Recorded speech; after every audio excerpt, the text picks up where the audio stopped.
Hey everybody, I hope and pray that you're doing well today as we come to our word from the word. And today that word is hunger. Hunger. Now I can't help but think about, like the Snickers commercials, you're not you when you're hungry. And you give them the Snickers and everything feels better. But it's something here that we're going to find out today. And this week we're going to be able to finish up the prayers and conversations with God in Second Samuel. Today we're going to be at the first verse of chapter 21. So it's a big jump from where we left off last week at the end of chapter 15. So I pray, as always, you'd be reading all these passages going along with it.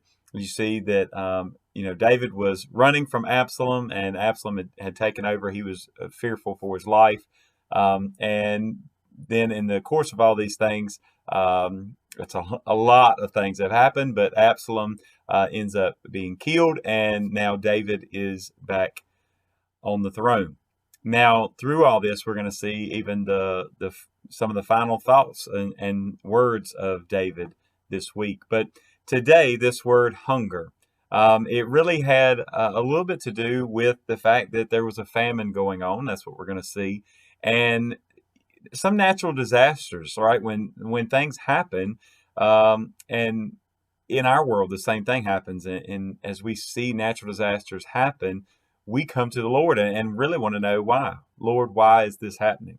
There is there's this thought that's always gone along in the church that, well, you can't ask God why. Well, there's a thing about questioning God, and then there's a thing about questioning God.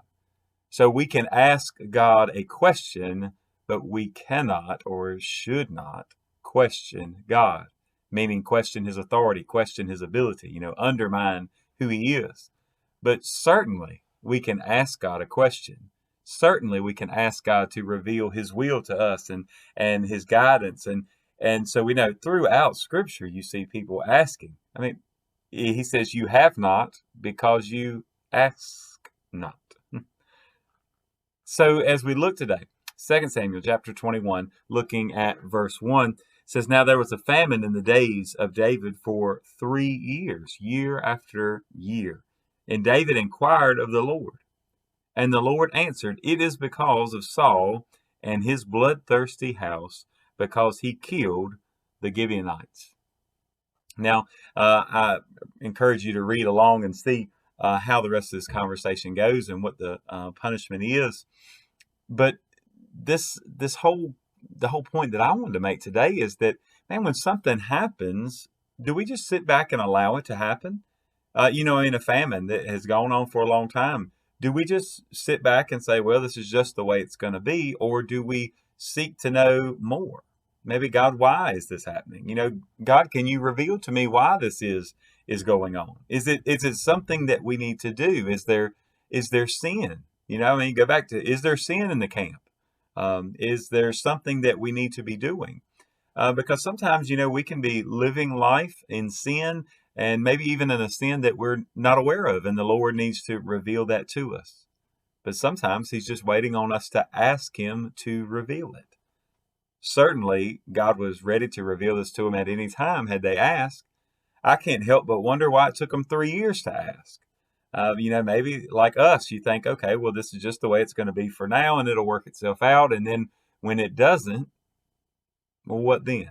I mean, even in dealing with COVID just in the past couple of years, I wonder how many times we've stopped to say, God, is it something we need to get from this? I pray that we have been and seeking His guidance in all things. But maybe you personally, maybe it's something that God is trying to reveal to you through this current pandemic.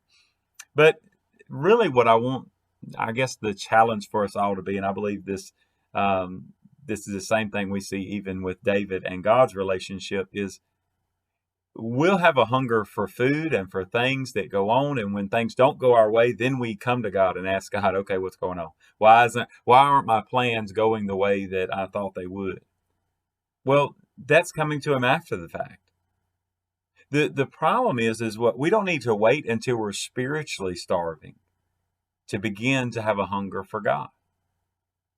Sometimes there's many who are spend weeks and weeks and months and sometimes even years away from God, away from the fellowship of other believers, and then there's no hunger anymore. And then it's like, well, once they finally do, if they ever, get that appetite for the Lord back, then they're starving again and they can't get enough. But see, that's the thing, don't we? We need to have a hunger for Him, have a hunger for His Word, that each and every day. I mean, there's plenty of us that, we could stand to miss a meal every now and then, and it's not going to hurt anything. At the same time, we know there's some across the world that they don't have any idea when their next meal is coming. But spiritually speaking, there's not a single one of us that should be famished. We should have a hunger for God. He's ready and willing to pour out all wisdom and all knowledge. We talked about that even yesterday. And so I pray that we would be seeking Him. I pray that you would be seeking Him today, that we would hunger and thirst for righteousness, that we would hunger and thirst after God.